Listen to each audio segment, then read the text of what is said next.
Të gjitha vonesat në jetën tënde nuk janë gjë tjetër pos mirësi, dhe Zoti i mirësive sjell vetëm të mira. I sigurt se Allahu i lartësuar nuk e ka larguar diçka prej teje për të ta privuar, dhe se Allahu i lartësuar nuk e ka larguar diçka për të ndëshkuar.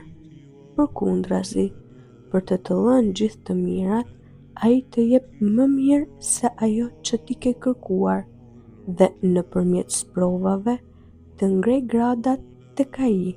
Besimtari e kupton këtë me largpamësinë e zemrës, jo me shikimin e syve. Duhet të besosh dhe të mbështetesh tek Allahu i plotfuqishëm.